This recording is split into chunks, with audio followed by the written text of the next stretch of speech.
आईकडे अश्रूंचे पाट असतात, बापाकडे संयमाचे घाट असतात. आई रडून मोकळी होते, सांत्वन मात्र बापाला करावं लागतं. अरे स्वतःचं घर गळत असून सुद्धा पावसाची अपेक्षा करणारा शेतकरी तुमचा आमचा बाप आहे.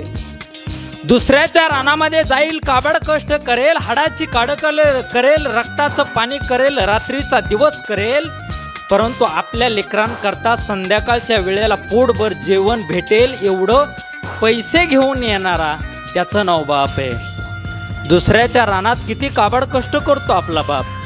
प्रसंग डोळ्यासमोर आणा माय बाप. 15,000 पगार घेणारा, एका कारखान्यात काम करणारा तुमचा बाप आहे. 15,000 त्या बापाला पगार आहे. अंगावरती मळालेले कपडे आहेत, पायामध्ये फाटलेल्या चपला आहेत. अरे त्याचा चेहरा सुरकुतलेला आहे, त्याच्या डोक्याला तेल नाही. संध्याकाळची वेळ होती, संध्याकाळी 6:30 वाजता कारखान्यात काम करणारा तुमचा बाप घरी आला. आणि घरी आल्याच्या नंतर संध्याकाळी 8 वाजता बाप जेवायला बसला होता. त्याच्या पत्नीनं त्याच्या समोर एक ताट जेवणाचं आणून ठेवलं होतं. त्याच्या शेजारी 7वीला शाळेत जाणारा पोरगा आणि 5वीला शाळेत जाणारी मुलगी त्याच्या समोर बसलेली होती. लेकरं जेवत होते. जेवताना लेकरांच्या मुखाकडं पाहिलं आणि मुखाकडं पाहिल्याच्या नंतर त्या बापाला वाटलं, अरे आपण 15,000वरती दुसऱ्याच्या कारखान्यामध्ये 8 तास काम करतोय. आपल्या लेकरांच्या वरती ही वेळ येऊ नये म्हणून आपल्या लेकरांना मोठं शिक्षण द्यावं आणि मोठ्या पदावरती नोकरीला लावावं. आपल्या पोरांना कमीत कमी 50,000 तरी पगार मिळावा.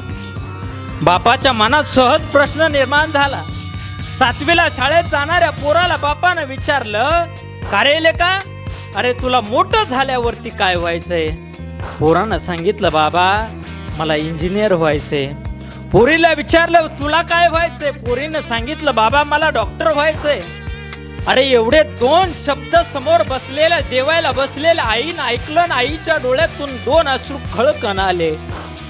रडणाऱ्या मायकरत्या तिच्या पतीनं पाहिलं, तिला विचारलं, का ग रडते कशा करता? पोरगा म्हणतोय ना इंजिनियर व्हायचं, पोरगी म्हणते ना डॉक्टर व्हायचं, हो दे ना त्यांना. अहो बरोबर आहे तुमचं म्हणणं, परंतु त्यांना त्या कॉलेजला पाठवण्याकरता, ॲडमिशन कॉलेजला घेण्याकरता तुमच्याकडं पैसे तरी आहेत का? सकाळचं अन्न संध्याकाळी गरम करून खावं लागतंय, संध्याकाळचं अन्न सकाळी गरम करून खावं लागतंय. आणि पोरांना इंजिनिअरिंगला पाठवण्याच्या अपेक्षा तुम्ही ठेवता? लहानाची मोठी पोरं होत होती. बापाच्या मनामध्ये जिद्द होती, पोराला इंजिनिअरिंगच्या कॉलेजला पाठवायचं, पुण्याला पाठवायचं, मुंबईला पाठवायचं. पोरीला डॉक्टरच्या कॉलेजला पाठवायचं, अरे पोरीला बाहेर देशामध्ये शिकण्याकरता पाठवायचं. काही झालं तरी चालेल, परंतु माझी लेकरं शिकली पाहिजेत ही अपेक्षा बाळगणारा तुमचा आमचा बाप आहे. लक्षात घ्या. अरे तो बाप, त्या बापाची पोरं लहानाची मोठी होत होती. 7वीला शाळेत जाणाऱ्या पोरगा हळूहळू मोठा झाला. त्याची 12वी झाली, 12वीची परीक्षा झाली.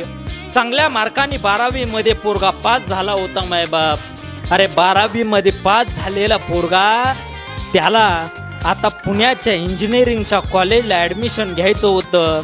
कोणीतरी सांगितलं, पुण्याचं इंजिनिअरिंगचं कॉलेज एकदम मस्त आहे, तिथं चांगलं शिक्षण दिलं जातं, तिथं जाऊन तुझ्या पोराला ॲडमिशन घे. दुसरा दिवस उजडला होता. बापाच्या अंगावरची फाटके कपडे होते माय बाप. मळालेल्या चपला, मळालेले कपडे होते, फाटलेल्या चपला होत्या, डोक्याला तेल नाही.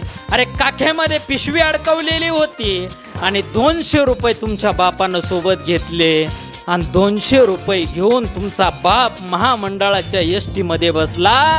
आणि एसटी मध्ये बसलेला बाप पुण्याला आला होता. आणि पुण्याला आल्याच्या नंतर एसटी मधून खाली उतरला. शेजा पाजारच्या काकांना विचारलं, काका इथं इंजिनिअरिंगचं कॉलेज कुठे आहे? त्या काकांनी सांगितलं, काका इथून 2 किलोमीटर कॉलेज आहे, जा त्या रिक्षाच्या जवळ आणि त्या रिक्षावाल्याला 30 रुपये द्या, तो रिक्षावाला तुम्हाला इंजिनिअरिंग कॉलेजच्या जवळ नेऊन सोडेल. अरे बापानं विचार केला, 2 किलोमीटर कॉलेज आहे, घरून येताना तर 200 रुपये आणलेत, 200 रुपयातले 100 रुपये येताना आपल्याला एसटी करता गेलेत. आणि या 100 रुपयातले 30 रुपये जर रिक्षावाल्याला दिले तर आपल्याला 70 रुपये उरतायत. अरे 70 रुपये उरल्याच्या नंतर आपल्याला परत रिटर्न घरी जाईपर्यंत जाण्याकरता 1 रुपया आपल्याकडे शिल्लक राहणार नाही. अरे जी पोरं आज आपल्याला 5 किलोमीटर अंतर चालता येत नाही त्याच्याकरता 100 रुपये रिक्षावाल्याला देऊन त्या रिक्षामध्ये बसून जातात, त्यांचाच बाप 30 रुपये खर्च होतो म्हणून तोच बाप 2 किलोमीटर पायी पायी चालत त्या कॉलेजच्या जवळ गेला.